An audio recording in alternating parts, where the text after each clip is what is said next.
бинандаҳои гиромӣ, барномаи тиловати ахбор аз телевизиони Тоҷикистон манзури шумо мегардонем. дар шаҳри душанбе пойтахти ҷумҳурии Тоҷикистон омодагиҳо ба баргузории саммити панҷуми машварати ҳамкорӣ ва тадбирҳои боварӣ дар Осиё дар таърихи 14-15 июни соли равон ҳамаҷониба тақвият меёбад. Ба таъкиди президенти ҷумҳурии Тоҷикистон муҳтарам Эмомалӣ Раҳмон, Осиё хонаи ҳамаи мо аст ва агар Осиё хонаи ҳамаи мо бошад, пас мо бояд ҳамагон дар ташкил ва гузарондани саммити панҷуми машварати ҳамкорӣ ва тадбирҳои боварӣ дар Осиё дар шаҳри Душанбе масъулият дошта бошем. дар шаҳри Душанбе барои баргузории ин чорабинии шабонарӯз новобаста аз рӯзҳои корию истироҳатӣ омодагӣ дида мешавад. бо истифода аз имконияти баргузории саммити панҷуми машварати ҳамкорӣ ва тадбирҳои боварӣ дар Осиё дар шаҳри Душанбе мо метавонем бори дигар Тоҷикистонро дар минтақа ва ҷаҳон ба таври шоиста муаррифӣ ва талошу ташаббусҳои ҷаҳонии кишвари худ дар раванди ҳамгироии минтақавию байналмилалӣ ифтихор намоем. гузориши ҳамкорони мо аз рафти омодагиҳо ба саммити панҷуми машварати ҳамкорӣ ва тадбирҳои боварӣ дар Осиё дар шаҳри Душанбе. طور تاکید گردید پرزیدنت جمهوری تاجیکستان پیشوای ملت محترم امامعلی رحمان ضمن سخنرانی در سمیت مشورت همکاری و تدبیرهای باوری در آسیا در جمهوری مردمی چین در سال 2014 اظهار داشتند که آسیا خانه عمومی ماست. همه ما خواهان آنیم که در خانه عمومی ما صلح و ثبات حکم فرما باشد و تفاوتی سطح رشد اقتصادی را حرکت بر سوی پیشرفت عمومی به ترتیب درآورد. آسیا خانه عمومی ماست. همه ما خواهانیم که در خانه عمومی ما صلح و ثبات حکم فرما باشد و تفاوتی سطح رشد اقتصادی را حرکت بر سوی پیشرفت عمومی به ترتیب درآورد.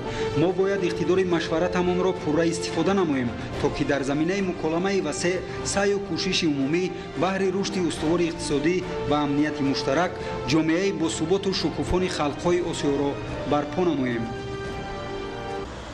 محض در دایره همین تاکیدهای سرور دولت محترم امامعلی رحمان در شهر دوشنبه برای تشکیل و در سطح بلند گذراندن سمیت مشورت همکاری و تدبیرهای باوری در آسیا با مسئولیت بلند و حس افتخار زیاد از وطن و وطنداری و به خاطر معرفی بیشتر تاجیکستان همچون دولت پیشبرنده سیاست خارجی درهای باز تدبیرهای ضروری اندیشیده می شود. امروزها نوبسته از روزهای استراحت پایتخت مملکت برای برگزاری سمیت مشورت همکاری و تدبیرهای باوری در آسیا که در کار آن اشتراک رهبریت عالی مقام و نمایندگان و کارشناسان مسئول بیش از 30 دولت دنیا و تشکیلات و سازمان‌های با نفوذ منطقوی و بین‌المللی پیش بینی شده است آماده کرده می شود و خط‌سیرهای سفر مهمانان و همه گوشه و کنار شهر دوشنبه آراسته و زیبا گردانده می شود. هرچند مراتبه اول نیست که پایتخت مملکت شهر دوشنبه میزبان چهاربینی‌های با نفوذ سطح منطقه و بین‌المللی می‌گردد، ولی آمادگی‌ها برای برگزاری این چهاربینی با نفوذ در شهر دوشنبه دیگرگونه و در سطح بلند انجام داده می‌شود. با تاکید کارشناسان سمیت دوشنبه ادامه تدبیرهای مشترک دولت‌های اعضای مشورت همکاری و تدبیرهای باوری در آسیا در راه رشد و توسعه بیشتر همکاری‌ها از دوره برگزاری نخستین سمیت این تشکیلات در سال 2002 میباشد و اعلامیه‌ای که در دوشنبه قبول کرده می شود در شرایط دیگرگونی با صورت حیات در منطقه و جهان و ظهورات مشکلات نو به نوع بین‌المللی حجت نهایت مهم خواهد بود. آینده آسیا در زمان جهانی شوی از بسیار جهت وابسته به خود ماست. آسیا در تاریخ تمدن جهان بارها محرک رشد عمومی بود. در روزهای ما بسیار دولت‌های آسیا مثال‌های راهبلندسازی رشد اجتماعی اقتصادی را نمایش می‌دهند. ما با تجربه غون شده تکیه نموده می‌توانیم و باید راه بنیاد آسیای شکوفان و بی‌خطر را کوشاییم که آینده درخشان را برای خلق‌هایمان تأمین کند. با نظرداشت مناسبت‌های نیک جمهوری تاجیکستان با دولت‌های اعضا و ناظر اینچنین تشکیلات و سازمان‌های منطقه‌ای و بین‌المللی اشتراکچی همگان بر آن نظرند که سمیت دوشنبه در تاریخ موجودیت مشورت همکاری و تدبیرهای باوری در آسیا در دوره ریاست تاجیکستان در این مشورت با نفوذ بین‌المللی نقش مؤثر داشته می‌تواند، زیرا یکی از هدف‌های اساسی مشورت همکاری و تدبیرهای باوری در آسیا از زمان تأسیس یافتنش نیز این تحکیم همکاری و باوری و اعتماد دولت‌های آسیا برای تأمین امنیت و آرامی در منطقه میباشد که کشور ما علاقه در این سمت نقش و مقام استواری جهانی دارد. روزهای 14 و 15 ایون سال روان شهر دوشنبه به میدان بررسی و حل مشکلات نوی منطقه آسیا و دریافت راه و اصولهای منفعتبار حل مشکلات منطقوی تبدیل خواهد یافت. این هم در حالی است که در ماه قبل تاجیکستان با برگزاری کنفرانسی بین‌المللی سطح بلند دایر به مقاومت با تروریسم و منبع‌های مبلغ‌گذاری آن بار دیگر موقع خود را در مبارزه با همه گونه ضرورات نامطلوب منطقه و جهان استوار و تغییرناپذیر اعلام کرده بود. مهم است که نهادهای به طور سودمند عمل کننده را ثابت قدمانه تقویت بخشیده همکاری بین منطقوی را در آسیا استوارانه وسعت دهیم. جمهوری تاجیکستان آماده است که در این روند سازندگی فعالانه اشتراک نموده سهم خود را به رسیدن به مقصد و وظیفه‌های تحکیم همگرایی بین آسیا در بخش‌های حربی و سیاسی، اقتصادی، گومانیتری و بخش‌های دیگر گذارد. بخشیده به تجلیل سزاوار جشن 30 سالگی استقلالیت دولتی جمهوری تاجیکستان در مرکز مأموری ولایت مختار کوهستانی بدخشان شهر خاروق طبق نقشه 94 انشاءات تعیینات گوناگون بنیاد و مورد استفاده قرار داده می شود. همکارانمون از جبهه سازندگی در شهر خاروق گزارش می‌دهند. айни замон дар шаҳри хорух корҳои сохтмонӣ дар 8 адад иншооти муҳими хоҷагии мамлакат бо маром ҷараён дошта сохтмони мактаби нави рақами 8 барои 640 хонанда дар шаҳри хорух аз зумраи он иншоотҳои азиме мебошад ки аз 3 блок ва аз 3 ошёна иборат мебошад. барои марҳилаи якум аз рӯи лоиҳаи пешбинӣ гардида аз тарафи дирексияи сохтмони иншооти ҳукуматии дастгоҳи иҷроияи президенти ҷумҳурии тоҷикистон 3 миллион сомонӣ ҷудо гардид.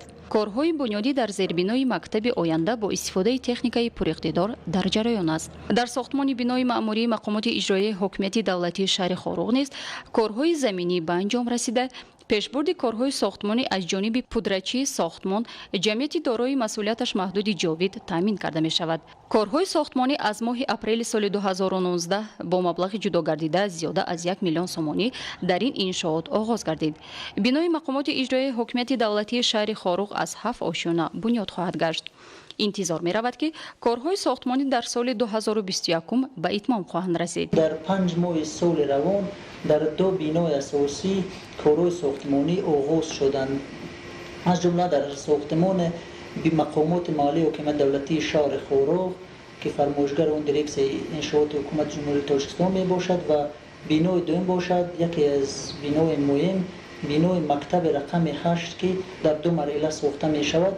айни замон барои марҳила якум блоки якум маблағ ҷудо гардида шудааст ва баъдан дар марҳилаи дуюм ва сеюм ба ҷои мактаби пештара сохтмони 2 блоки дигар сохта мешаванд. бо ба анҷом расидани корҳои сохтмонӣ дар иншооти зикр гардида сатҳу сифати таълим дар мактаб ва фаъолияти кормандони мақомоти иҷроияи маҳаллии шаҳри хоруқ баланд хоҳад рафт. در سطح جهانی تجلیل شدن 5500 سالگی سرازم مایه خودشناسی و میهنپرستی تاجیکان و تاجیکان جهان خواهد گشت. مورد ذکر است که این سنه با تشبث پیشوای میلاد محترم امام علی رحمان سال 2020 تجلیل کرده می شود. در دایره آمادگی به این جشن در موضع ممنونگاهی آن بینای نوی استخوان‌های زمانوی سه‌آشانه بنیاد می گردد. گزارش خبرنگاران ما. یادگاری تاریخی سرازم تیرماهی سال 1976 از جانب باستانشناس عبدالله جان اسحاقوف کشف کرده که از روی حفریات در این یادگاری تاریخی کشف و بازیافت اشیاءها از موجودیت چنین شهر و تمدن در آخر هزار ساله چهارمی پیش از میلاد گواهی می‌دهند. با به دست آوردن صاحب استقلالی مملکت و توجه فرهنگ پرورانه رهبریت عالی مملکت 21 سپتامبر سال 2001 با قرار حکومت جمهوری تاجیکستان یادگاری قدیمه تاریخی 5500 ساله شهرک سرازم همچون مرکز تشکل فرهنگ زمینداری، هنرمندی و شهرسازی تاجیکان ممنونگاه تاریخی و باستانشناسی اعلان کرد و این اساس برای جلب سیاحان گردید. امروز ما احساس می‌کنیم که نسبت همه ساله صف سیاحان خیلی زیاد گردیدند. این از آن شهادت می‌دهد که ما باید با آبادی این سرزمین با آبادی این یادگاری ها بیشتر اهمیت دهیم. این تشبث و توجه رهبری دولت بهره نوسازی منطقه‌های تاریخی از جمله یادگاری قدیمه سرازم برای رشد منطقه، جلب سیاحان و تاریخ‌نگاران خارجی و معرفی تاریخ، تمدن و فرهنگ قدیمه تاجیکان در بین جهانیان اساس می‌گذارد. معرفی کردن سرازم باستان هم از طرف پیشوای ملت این معرفی کردن ملت ما، دولت ما حکومت ما می باشد. از آن که از نیز بیشتری شرکت‌های سیاحی حدود ولایت در شهر پنجکند فعالیت دارند و گرچنده چند آسایشگاه و مهمانخانه‌ها موجودند، هنوز هم شرایط اینفراساختور سیاحی مطابق به طلبات نمی باشد. کلانترین مهمانخانه این توریست در شهر پنجکند امروز به تعمیر و نوسازی نیاز داشته فعالیت نظررس ندارد. صحنی بنا حجره‌های قبول و گسیل مهمانان بنابر استفاده طولانی به طلبات زمانی معاصر جوابگو نمی باشند. موضع‌های تماشاگاه سیاحی استراحتی هفت‌گل که توجه سیاحان به آن زیاد است، به مهمانخانه‌های نو و نوسازی راه ماشینگرد از شهرک سوغدیان تا کولی هزارچشمه نیاز دارد که با عملی شدن طرح لایحه‌ای موضع هفت‌گل برای جلب بیشتری سیاحان، تشکیل جایهای کاری و به دست آوردن منفعت اقتصادی از ساحه سیاحی مساعدت می‌نماید. کارهای آبادانی و سازندگی در دایره نقشه چهاربینی‌ها بخشیده به 30 سالگی استقلالیت دولتی جمهوری تاجیکستان در شهر تورسونزاده در نزدیک 100 انشاءات ادامه دارد. گزارش خبرنگاران ما. раванди корҳои навсозӣ таъмиру таҷдид ва бунёди беш аз 300 иншоот бо таъиноти гуногун бахшида ба сазовор пешвоз гирифтани 30 солагии истиқлолияти давлатии ҷумҳурии тоҷикистон дар шаҳри турсунзода. То соли 2021 дар шаҳри турсунзода беш аз 300 иншоот аз ҷумла иншооти соҳаи маориф, тандурустӣ, кишоварзӣ, фарҳанг ва варзиш, биноҳои истиқоматии баландошиёна, дӯкону нуқтаҳои хизматрасонӣ, роҳу кӯпрук ва ғайра ба нақша гирифта шудааст. то ба имрӯз нақшаи пешбинишуда қариб 30% иҷро гардида 61 иншоот мавриди баҳрабардорӣ қарор дода шудааст. дар ҷамоати деҳоти регар як адад бунгоҳи тиббӣ, як адад марказ савдо ва хизматрасонӣ, корхонаи мурғпарварӣ ва чоҳи амудӣ барои таъмини 1500 аҳолӣ бо оби нӯшокӣ ба истифода дода шуд. синфхонаҳои сохташуда ва сохтмонашон идома дошта мутобиқ ба талаботи замон бунёд гардида бо дастгоҳу таҷҳизоти зарурӣ, айёниятҳои хониш ва ғайра таъмин мебошанд. аз 25 муассисаи соҳаи тандурустӣ ки ба нақша гирифта шудааст, дар 4 тои он аз ҷумла дармонгоҳ, бунгоҳ ва марказҳои саломатӣ табибон бо истифода аз дастгоҳу таҷҳизоти муосир ва дар шароити мусоид ба аҳолӣ хизмат расонида истодаанд. ба соҳаи варзиш низ диққати аввалин дараҷа зоҳир карда мешавад. дар асоси нақша бояд дар шаҳри турсунзода 17 толори варзишӣ, 22 майдончаи варзишӣ ва 6 майдонча барои бозии кӯдакон бунёд карда шавад, ки то имрӯз беш аз 10 адади чунин иншоот дар хизмати аҳолӣ қарор дорад. таъмиру таҷдиди роҳу кӯпрукҳо бошад бандҳои дигари нақша чорабиниҳо бахшида ба 30 солагии истиқлолияти давлатиро дар бар мегирад. аз 40 километр роҳи ба нақша гирифта шуда, 14 километри он аз таъмир бароварда шуда, ҳамчунин 5 пули нав сохта шудааст. биноҳои истиқоматии баландошиёна ки дар ҳудуди шаҳр 22 адад бунёд мегардад, бо тарҳу усули муосири меъморӣ сохта шуда, ҳар кадоми он дар зебогии бештари кӯчаву хиёбонҳо боис мегардад. имрӯзҳо сохтмони биноҳои истиқоматӣ, марказҳои саломатӣ, симхонаҳои иловагӣ, толор ва майдончаҳои варзишӣ бо сурат идома доранд. меъёрҳои талаботи меъморӣ ва сохтмонӣ риоя гардидаанд. боварӣ дорем ки то рӯзҳои баргузории 30-солагии истиқлолияти давлатии ҷумҳурии тоҷикистон тамоми иншоотҳо сохта ба истифода дода мешаванд. бештари иншооти номбаршуда аз ҷумла китобхонаҳо, коргоҳҳои дузандагӣ, сардхонаҳо, ҳамому кошонаҳои ҳусн, сартарошхона ва дигар нуқтаҳои савдою хизматрасонӣ дар деҳот бунёд мегарданд ва ин раванд дар татбиқи ҳадафи солҳои рушди деҳот, сайёҳӣ ва ҳунарҳои мардуме ки дар мамлакат давоми 3 сол эълон гардидааст, замина мегузорад. хоҷагидорони ноҳияи балҷувон бо назардошти зиёд шудани саршумори чорвон нақша доранд барои зимистони солҳои 2019-2020 илова ба дурнамо 30 000 тонна хӯроки чорво ҷамъоварӣ ва захира намоянд. танҳо дар ҷамоати деҳоти ба номи Сайф Раҳим ин нақша беш аз 5 000 тоннаро ташкил медиҳад. идомаи мавзӯъ дар гузориши Саидҷафари Маҳмадалӣ ва Хуршеди Нодирхон. дар ноҳияи балҷувон айни ҳол ду хоҷагии давлатӣ ва 170 хоҷагии деҳқонӣ ба чорводорӣ машғуланд ки дар онҳо беш аз 73 000 сар чорво аз ҷумла 45 185 сар моли майда, 24 600 сар чорвои калони шохдор ва 3 300 сар аз парвариш карда мешавад. бо назардошти имкониятҳои васеъ дар самти таъмини рушди соҳа барои афзун намудани ҳаҷми 3 соли маҷмӯи маҳсулоти кишоварзӣ ва таъмини амнияти озуқаворӣ дар хоҷагиҳои ноҳия соласол саршумори чорво ва нишондоди истеҳсолии соҳа низ зиёд мегардад.